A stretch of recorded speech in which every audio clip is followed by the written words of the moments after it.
দেখতে পাচ্ছেন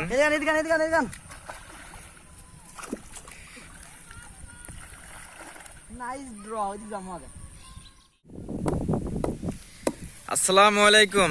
তো আমরা আবারও সেই শৈশবে যখন ফিরে যাই তখন এই বিষয়টি দেখতে পাচ্ছেন এখানে কি হচ্ছে।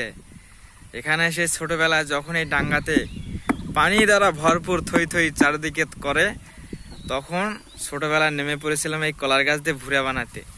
তো সেই দৃশ্যটি আজকে 3 থেকে 4 বছর আগে যে কাজগুলো আমরা করেছিলাম, এখন সেই কাজগুলো আমাদের ছোট ভাতিজারা করতেছে, দেখতে পাচ্ছেন এইখানে। ঠিক আছে, তো এটার কাজ পুরোপুরি শেষ হওয়ার পরে এরাতে কিভাবে ওঠে আপনাদেরকে দেখাবো। পুরো ভিডিওটাকে কন্টিনিউ করুন। দেখতে পাচ্ছেন এখানে মোটা মোটা 4টা কলার গাছ দেওয়া হয়েছে, যেগুলো ধারণ ক্ষমতা পর্যাপ্ত পরিমাণে নিতে পারবে, সমস্যা নাই। তো এই কলা গাছগুলো তুমি কোথা থেকে আনলে? হ্যাঁ, আমরা যে মেহেজাবিনের বাড়ি থেকে। আচ্ছা, যাই হোক, মেহেজাবিন তোমার ভাবি হয় হয়তো বা। লাম কোথা থেকে আনছিস এগুলা? কলা গাছে কোন যাচ্ছিস? তো যাই হোক, তারা কলা গাছগুলো সংগ্রহ করে এসেছে। দেখতে পাচ্ছেন পানি, অনেক পানি দ্বারা ভরপুর। তো এটা যখন পুরোপুরি ভাবে বানানো হবে আপনাদেরকে দেখাবো যে কিভাবে এটাতে চলে। এই নিচ পাকে যাচ্ছে আর দেখছো নিচ পাকে যাচ্ছে। ব্যাগ করে দাও। হ্যাঁ, ব্যাগ করে দাও। হ্যাঁ, এই তো এগুলোর একসময় আমি কারিগর ছিলাম।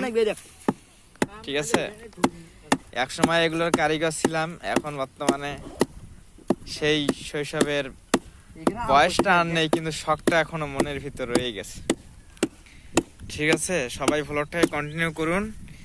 কিভাবে এটাতে চড়ে আপনাদেরকে দেখাবো। তো অবশেষে যে সেই ভুড়াটা বা ভেলা বানানোর কাজ শেষ।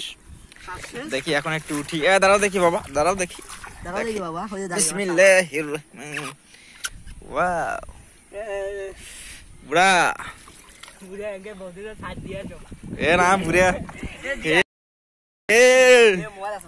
মোবাইল আছে, একটা লিমিট আছে।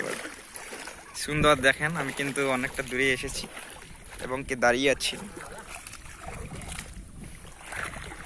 আমাকে নামে দে, নাটি নিয়ে 2-3 জনে চালাই। ওই যে ওগুলো খোল।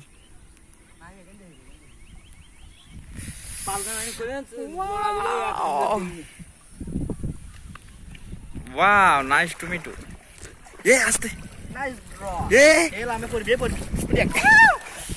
দারুন।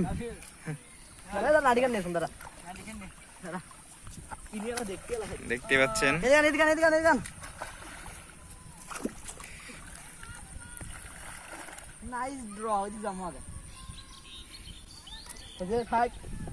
ঠিক আছে, আমরা গনিলাম।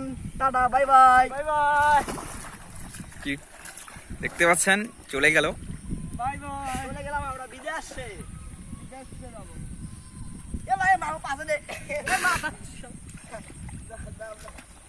আমাদের